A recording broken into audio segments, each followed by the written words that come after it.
Welcome back to The Experience. Today my guest is Vincent Veda. Thank you for coming on. Hey, thank you for having me. Vincent's job is a little different than most people's. He is a, what would we call you? A provider. Provider of medicine, right? Yeah. Or some, oh, we can't really say that, right? What's the proper word for people? Therapeutic psilocybin provider. There you go. That's what they're calling them out in Oregon. Yeah, I mean, it seems to be a big wave right now because of, clearly a lot of people are suffering with PTSD, things like that. You know, some people are losing their minds, but some of this stuff is bringing people back to reality, correct? What we call reality, what we agree on is reality. Yeah. Yeah. Yeah, it's kind of like what you told me about the little thing up there earlier. So, for people that are just tuning in, just give us like a little background about yourself and kind of like where you're at. So from 18 to 39, I was in the maritime industry working on boats. Started right out of high school and was pretty confident that'd be my career path. And then I ended up with a case of PTSD. My kid got allegedly was involved in a gang shooting. Oh, shit. Yeah, in my driveway on a Wednesday afternoon. It was pretty bad. But the fallout from that sent me down a pretty dark path. And I got accepted to a psilocybin treatment program at Johns Hopkins. Okay. Which I thought was a joke. I had already right. done plenty of mushrooms. I mean, there was nothing for me to learn there. There was nothing for me to gain. Certainly wasn't going to be the magic cure that fixed everything. Mm-hmm. And I was quite surprised. It did way more than I ever would have thought possible. What did you do for maritime, if you don't mind me asking? So I started out as a deckhand and I quit as a captain. Boat captain? Yeah. Nice, dude. Yeah, on the river right here. Yeah. Pushing barges up and down. I had to do a little bit of that for, I did that after I got out of rehab because when I screwed up my career, I was trying to figure out what was like the next thing to make money. Yeah. So I did like deckhand work for like 9 months for a company called Knots. Yeah, it was a summer job for me that lasted 21 plus years. Shit, dude. Well, how long did it take you to become a captain? Let's see. I was a party animal, so I wasn't in too much of a hurry. I think I spent probably 10 or 12 years on the deck before I started pursuing the wheelhouse. Yeah.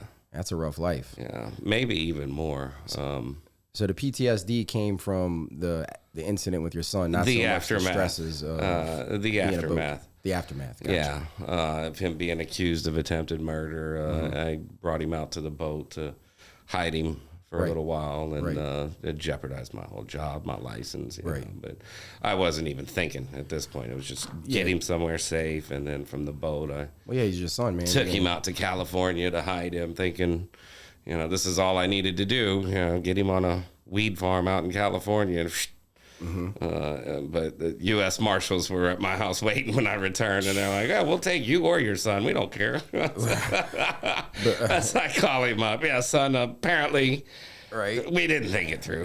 Wow, man, that's unfortunate. So before we dive into the Johns Hopkins study, how old were you when you actually took, I guess, your first mushrooms? Because I heard you say you've been doing. I would have been 15 when you could get a driver's license in Mississippi, and I can remember going shrooming as early as 15. There was an abundance of them where I lived in South Mississippi. Yeah. Just picking them out there. Yeah, and there would be huge bags of them gone to waste, because it was a kid that couldn't put them in the fridge with his parents' house, and so we'd end up picking way more than we didn't have the ability to dry them out, and so it was always putting them in the fridge, and I'd end up with these big bags, like I can't just. Yeah, your mom's like, "What smells questions?" Like shit? Especially if the house starts stinking. Yeah. So was that experience similar to what you dealt with when you went into treatment? Oh, no, absolutely no. Okay, so for people that are just starting to maybe be curious about mushrooms, psilocybin, things like that, because I know a lot of people are questioning things, and me myself have questioned and experimented. But what would be the difference between like, you know, you being a kid picking them out of cow shit and then you taking them at a facility? Like, what's the... As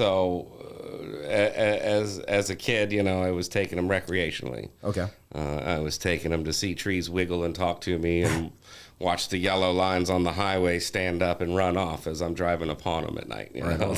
Right on. This was the thing that we were doing back then. Small doses with friends and music and lights and yada, yada, yada. And so that's the recreational way. But there's another way that Correct. has been around for quite some time that was just... oblivious. I just had no idea it was, and so that's the therapeutic way, and Correct. that's done blacked out in silence, blindfold, no music, no sounds, no nothing. But there's a very specific thing that you need to acknowledge, that this is living plant spirit energy inside this mushroom. Yes. And that's what sort of takes control of the therapeutic trip. So that's when you want to quit smoking, you want to quit doing drugs, alcohol, things like that. You do these trips in silence, darkness, alone, and you appeal to this thing. Hey, I know you're in there. I know you can help me.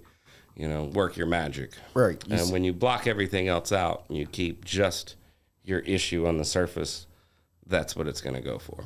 Yeah, because you said that when you first sat down and gave me that huge mamma jamma right there. How many grams is that? Like it's 3.5. 3.5. Geez, I think that's the most I've ever taken as an adult. Maybe less than that. Yeah. But you know, I don't know what you know.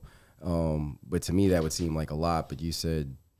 So when you're blacking out, you can do higher doses because you're not having all that stimulation. Gotcha. And so it takes sort of a higher dose to key into that therapeutic aspect of it. So there are different...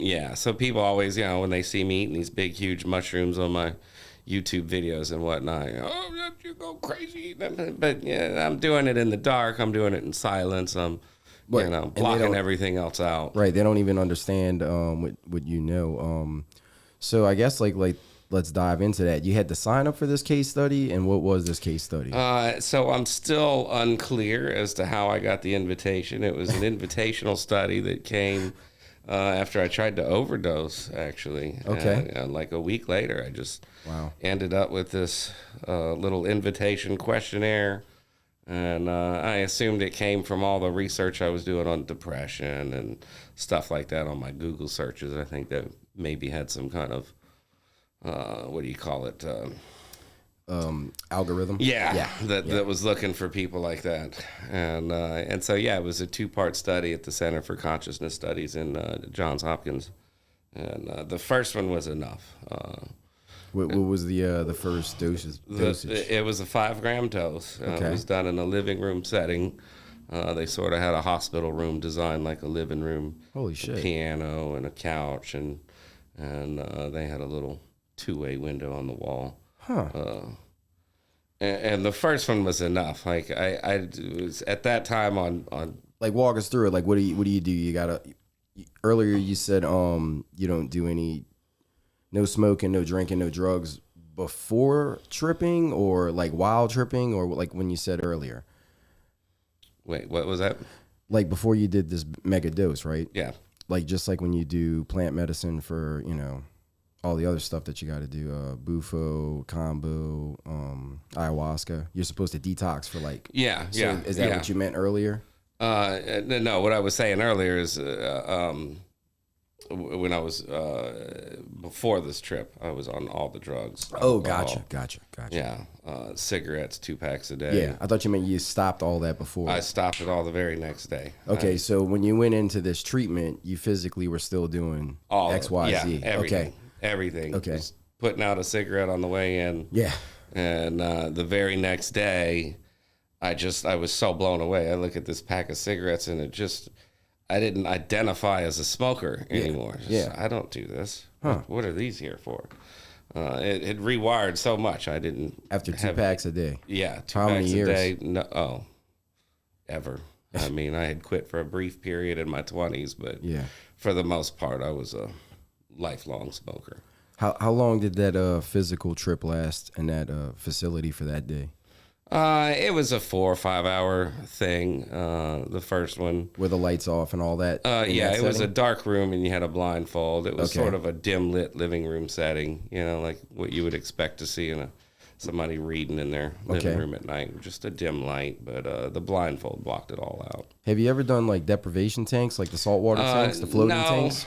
But I'm definitely interested in what kind of experience that would entail. Yeah, because I know Joe talks about like taking a few grams and like just going in there and floating. Yeah. And yeah, it would add another level, I would believe.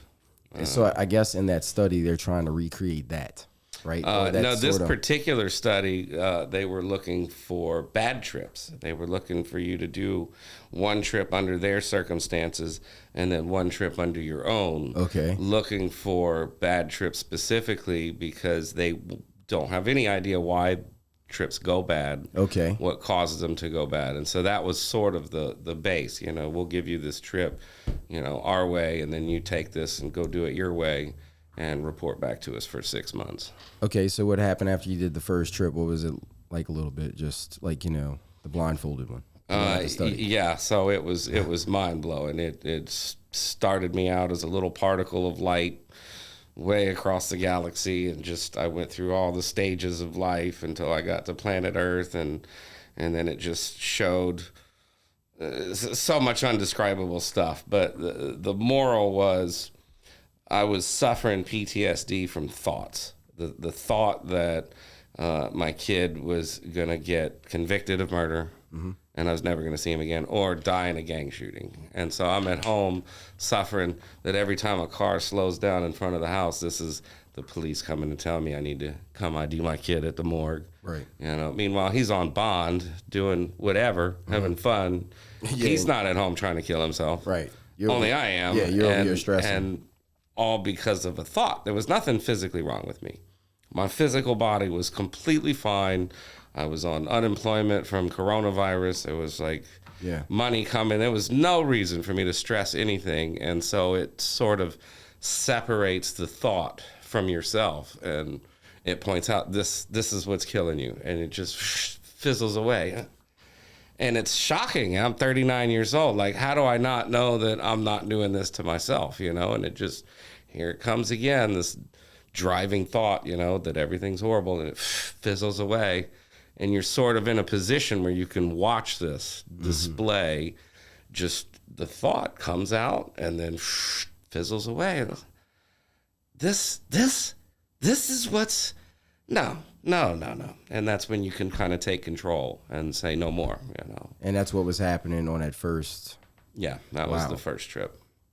So that's, for people like listening or watching, it's kind of wild because, I get a little bit of what you're saying. Mm-hmm. I don't know if I've ever been there, but I've experienced something like that with the ayahuasca, and I'm still processing that. I did that in September. Yeah. And it's, so yeah, that's they why take some time to process. Yeah, man. But I think for people listening, and I'm sure you can relate, it's like once you go there, things just start making more sense, right? Yeah. And so is that kind of what happened, like during this trip? Like, were you feeling like, hey, you know what? I'm starting to understand more, because you said you saw the little thing. And And I was like, for the first time in my life, I realized that I'm not the one driving myself crazy with thought, that it's just happening. That it's just energy that the mind produces that gets colored with your feelings, with your emotions, and that's what makes it bad thoughts, negative thoughts, right? Annoying thoughts, troublesome thoughts. It's just you coloring energy that the mind is just producing. And as soon as you're able to step back and look and see how it actually takes place, then you're able to no longer allow it to affect you. Right. Simply by just ignoring it. Right. It just dies off when you no longer give it attention. Yeah, because you can't really control all the time what's going to pop in your head, right? No. But you should be able to control your outcome of... Yeah, essentially the moral of the story is to just ignore it. You wouldn't drive yourself crazy consciously. Gotcha. Nobody does that consciously. It's just the mind needs action, it needs attention, and it doesn't care if you're miserable or happy. It's just going to produce whatever you give attention to. And so if I'm at home stewing for months over these thoughts, it's just going to keep burning them through. Well, not only that, you know, a lot of things that I learned in treatment, you know, anger feels good, you know, love feels good, pain feels good, like all these feel good feelings, like you can actually get high off of like being pissed about something and like keeping it going, you know? Yeah. Or just like when you're happy about something and you could just get real happy and over, you're like, oh man, I'm just feeling this euphoric feeling. So those are, yeah, essentially it's the neurological pathways. The connection that you get addicted to, the synapses. And that's what it was. I was just in a pattern of negative thinking, and the mind was perfectly okay with it. So after this trip, what happened after that? Like, what was the experience leading up to the second one? So that was the second one was over a month later. Okay. I want to say maybe 6 weeks later. It was scheduled for 30 days, and then something came up. I had to put it off 2 weeks. But it was a lot of decompression. Well, that's what I was going to ask. Like, what was blown away. Right. Like, what was like, you know, after it happened, like, what were you feeling? Oh, I was just ecstatic. I had found this whole new thing that nobody knew. Depression was gone? Like, oh, yeah. Depression was gone. I didn't have time to be... I didn't have time for within that 4 hour period, 5 hour period. Yeah. The drugs were gone. The alcohol was gone. The cigarettes were gone. It put me on a path of health and fitness, though that came in the second trip. Okay. But all the things that I was just ignoring, you know, I was fine to just be sitting at home on unemployment at the time, and it was all these things had to come to an end. You know, we got to change all of this. It was quite mind-blowing. So the first trip, you started thinking about starting what you're currently doing now, or it was no. Okay. I hadn't quite been committed to this yet. Gotcha. So I'm sure I was very close. Right. So what happened on the second trip? 6 weeks later. So 6 the and a half second weeks? trip was a 5 gram dose, and nothing goes on. What was the first one? How many grams? 5. Okay, so the first one's 5, second one's 5. Yeah. But on your own time. Yeah. What did they tell you? Like, hey, go out and party, do whatever. No. They give you a set of instructions, questionnaires, do all this stuff online. And I had a doctor, Dr. Hillary Jackson was her name, that was kind of overseeing everything to make sure they were done. You know, set and setting is what they were really concerned about. Right. And what did you have to do specifically for this one? Since it was all, you know, same getting your mind set. There was a diet that I did, coconut water, light food for the whole day, nothing to eat for 6 hours before, you know, simple little things like that. Because when you're fasted, the body absorbs it better anyway. And then there was talking to the actual mushrooms out loud. Before you eat them? Yeah. Wow. Yeah, at least 20 minutes before you eat them.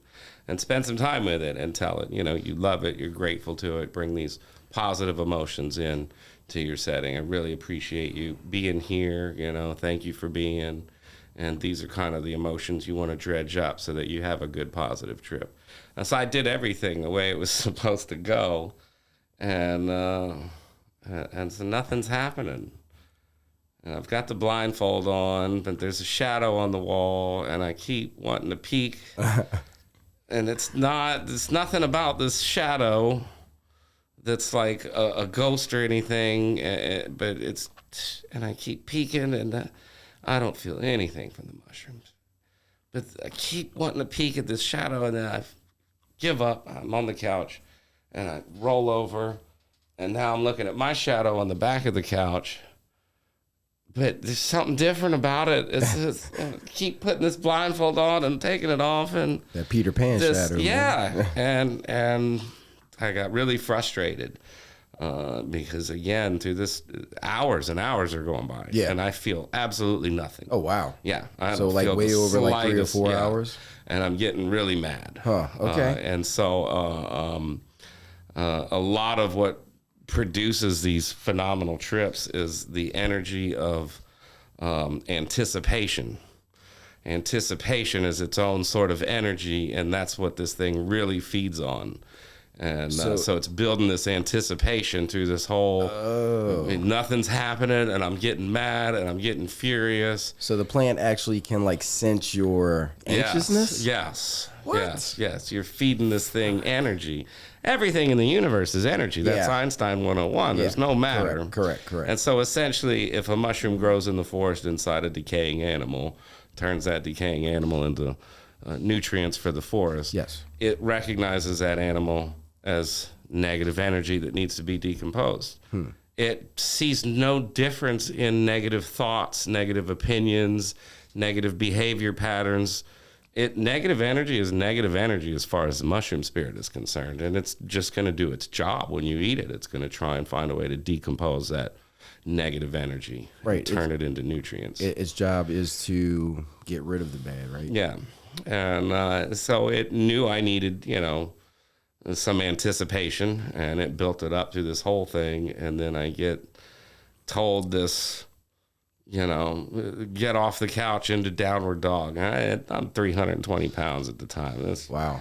Didn't even know what a downward dog was. Yet? No, you I didn't know nothing about yoga. I didn't even know what the word yoga meant at this time. Holy shit. And it says, get into downward dog.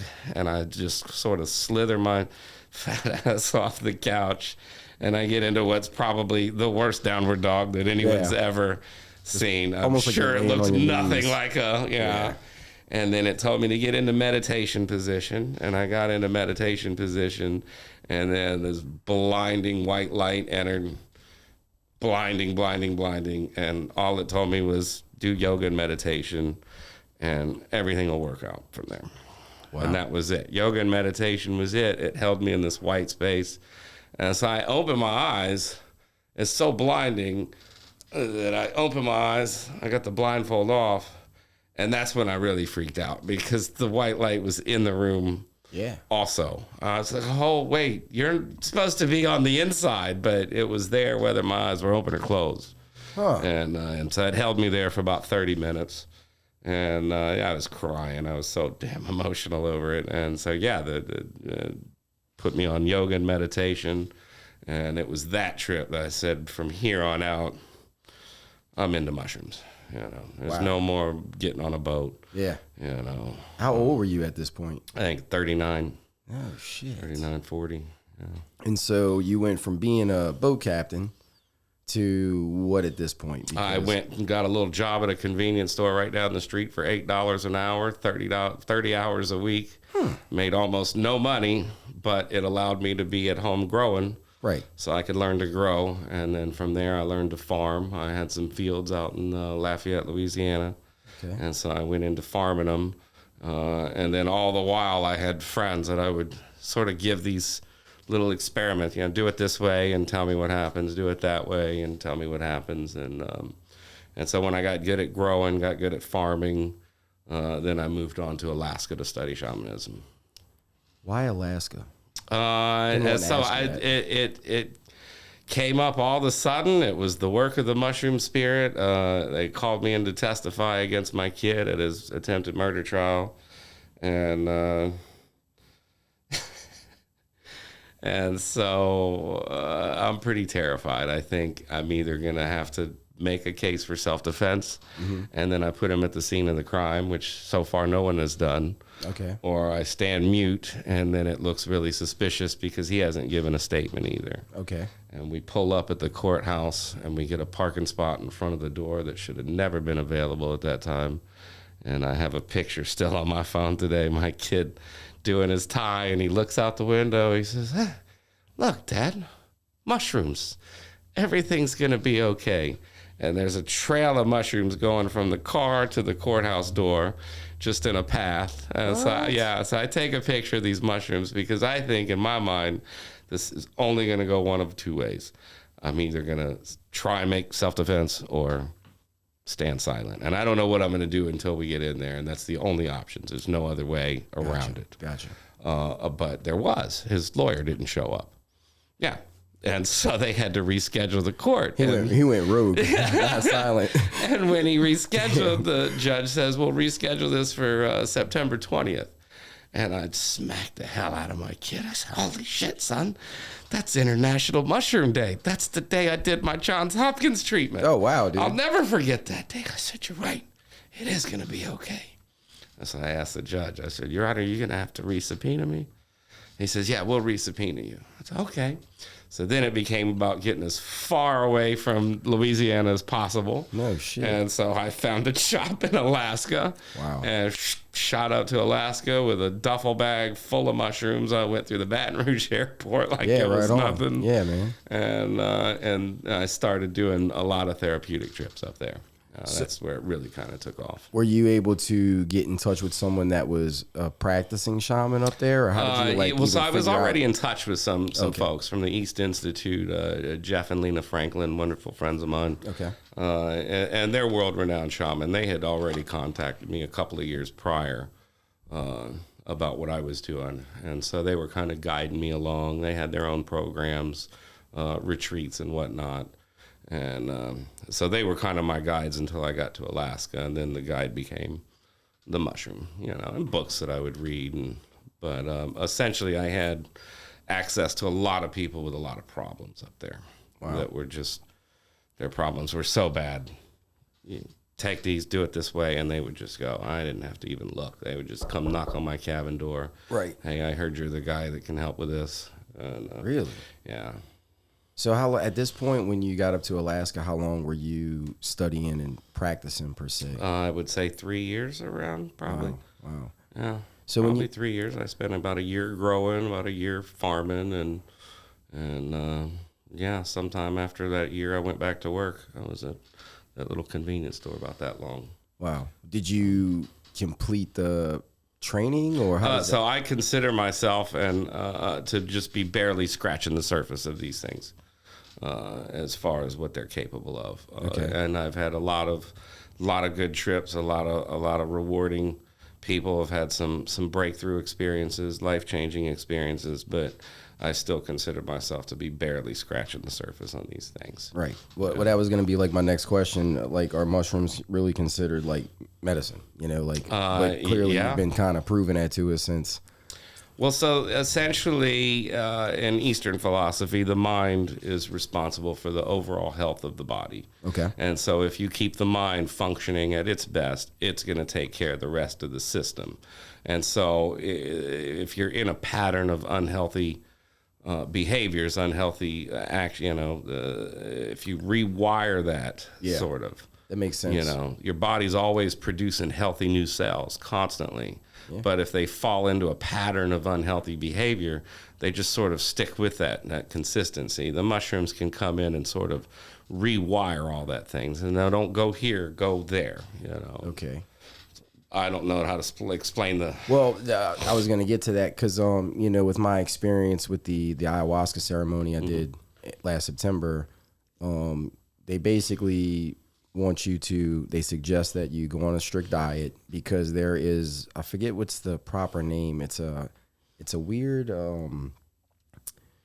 it's almost like not a creatine. It's like an amino acid, an abundant amino acid that's in like all kind of foods, especially like soy and things like that. But that amino acid is what like they, you're not supposed to ingest because that's kind of what makes you sick during the ceremonies, the trips. Yeah. Is that like a similar thing with psilocybin or no?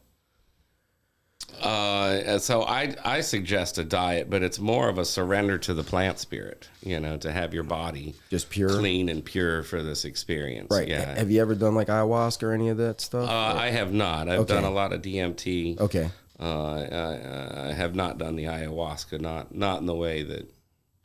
Yeah, because like they, a lot of people when they hear that they get sick or people have gotten sick from it, and my experience with that was because of the food you're eating. Yeah, like so now the amanita mushrooms will get you sick. Okay. And that's more of an ayahuasca type of a mushroom. That's, not psilocybin, it's mucimol. And there's a purging, and it's sort of a requirement that you kind of get all this nastiness out. Yeah, that's what like they made us in the beginning of the day. It was bufo, which was basically the